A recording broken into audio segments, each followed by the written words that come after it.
Assalamu alaikum. Students, hopefully all of you are fine. This is your biology lecture. Chapter number 11 homeostasis. आज हम new chapter start करेंगे.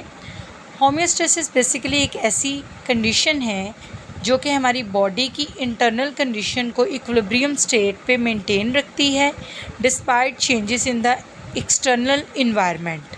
So students, basically हम homeostasis के बारे में पढ़ेंगे और इसके टाइप्स के बारे में पढ़ेंगे. So let us start our lecture.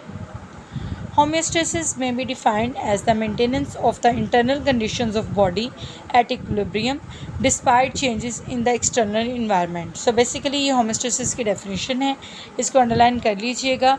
homeostasis के अंदर internal condition of body को equilibrium stage पे maintain किया जाता है despite changes in the external environment. मिसाल के तौर पर the core temperature of human body remain at about 37 degree centigrade despite fluctuation in the surrounding air temperature.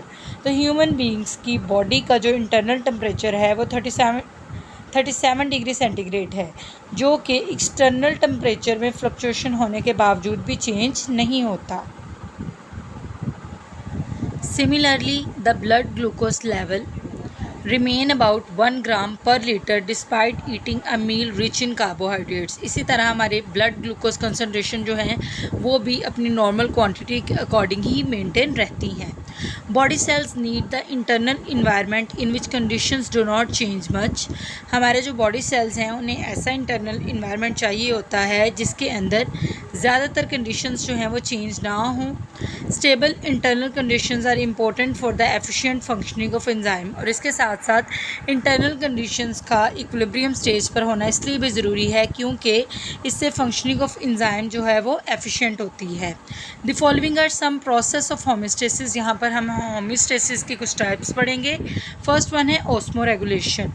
It is maintained of the amount of water and salt in body fluid such that blood and tissue fluid. So basically osmoregulation एक ऐसी type of homeostasis है जिसके अंदर body के अंदर मौजूद water और salt की जो कंसनट्रेशन है उसको मेंटेन किया जाता है. और इसके साथ साथ बॉडी फ्लूइड्स भी. बॉडी फ्लूइड्स में आता है blood and tissue fluids.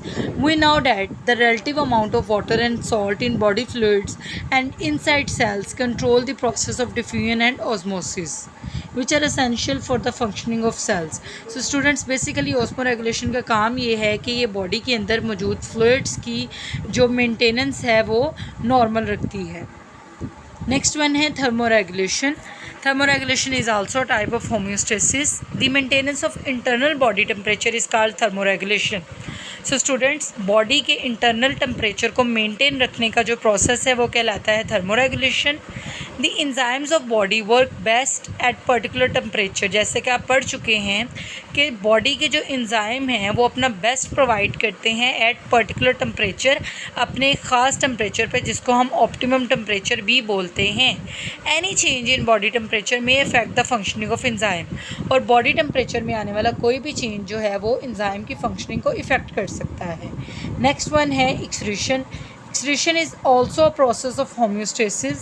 In this process, the metabolic waste are eliminated from body to maintain the internal condition at equilibrium. So basically, excretion एक ऐसा process है जिसके अंदर बॉडी में बनने वाले जो metabolic waste हैं उन्हें बॉडी से eliminate करवाया जाता है ताकि बॉडी की internal conditions जो हैं वो equilibrium stage पर maintain रहें. Metabolic waste means any material that is produced during body metabolism and that may harm the body. So students, this is your today's lecture. आप इन पूरे के पूरे टॉपिक को अच्छे से अंडरस्टैंड करेंगे, देन आप इसको राइट डाउन करेंगे. ओके जी, अल्लाह हाफिज़.